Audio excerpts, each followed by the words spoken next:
কি ভাবছো, ব্লগ ছেড়ে আজ হঠাৎ ক্যাটারিংয়ের বিজনেস খুলে বসলাম নাকি বিনা ইনভিটেশনে বিয়ে বাড়ি চলে গেলাম? না না, তার কোনোটাই নয়। আজ চলে গেছিলাম কোয়েল ক্যাটারারের আয়োজন করা একটি বিয়ে বাড়ির নিমন্ত্রণে। আপনারাও কি রিজনেবল প্রাইসের মধ্যে মানে ভালো এবং সুস্বাদু খাবার চাইছেন?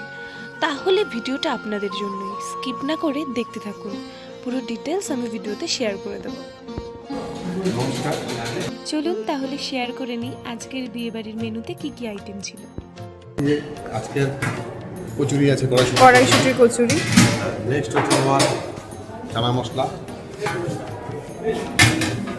ঠিক আছে, এটা হচ্ছে ফিশ ফ্রাই, এটা হচ্ছে আমাদের ভেটকি মাছের ফিশ ফ্রাই। খাবারটা টেস্ট করার পর বুঝেছিলাম ওরা কিন্তু পুরোপুরি পিওর ভেটকি দিয়েছিল, যেটা ন্যাচারালি এখন বিয়েবাড়িতে দেখাই যায় না। আর এখানে দেখতেই পাচ্ছ রাইসের কোয়ালিটিটা কীরকম, আর ভীষণ ভালো সেদিনকে খাবার দাবার ছিল, একেবারে লাইট ছিল। এখানে ছিল ফিশ বেগুন বাহার, যেটা খুবই টেস্টি হয়েছিল খেতে। আর ছিল বিয়েবাড়ির শো স্টপার মাটন কষা। তারপরে ছিল ফ্রুট চাটনি, পাঁপড়, রসগোল্লা। আমি খুব একটা মিষ্টি লাভার নই, কিন্তু এখানে যে সন্দেশটা রয়েছে এটা না খাওয়ার পর পুরো মুখে মেল্ট হয়ে যাচ্ছিল।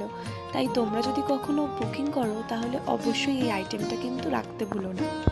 শুধু কিন্তু আমিষই নয়, যারা যারা নিরামিষ খায় তাদের জন্য ছিল ফুলকপি রোস্ট, পনির বাটার মশলা, মানে সব কিছু এতটা টেস্টি ছিল না বলে বোঝাতে পারবো না। তোমরা দেখতেই পাচ্ছ এখানে বাচ্চা থেকে বড় সবাই খেতে পারছে, তাহলে খাবারের কোয়ান্টিটি এবং কোয়ালিটি সেরকমই, যেখানে সবাই খেয়ে বলছিল খাবারটা খুবই টেস্টি। তোমরা কিন্তু একেবারেই দেরি করো না, যারা চাইছো নিজের বাড়ির অনুষ্ঠানে, যে কোনো ছোটো বড় অনুষ্ঠানে ভালো খাবার খাওয়াতে, তারা অবশ্যই যোগাযোগ করো কোয়েল ক্যাটারিংয়ের সাথে।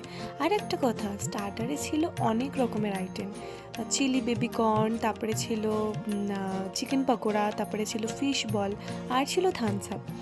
তো যারা যারা চাইছো বুকিং করতে, ঝটপট বুকিং করে নাও, সিজন তো চলছেই। আর আমি নাম্বারটা ক্যাপশনে দিয়ে দিচ্ছি। আজকের জন্য ভিডিওটা এইটুখানি। টাটা, সবাই ভালো থেকো, সুস্থ থেকো, বাই।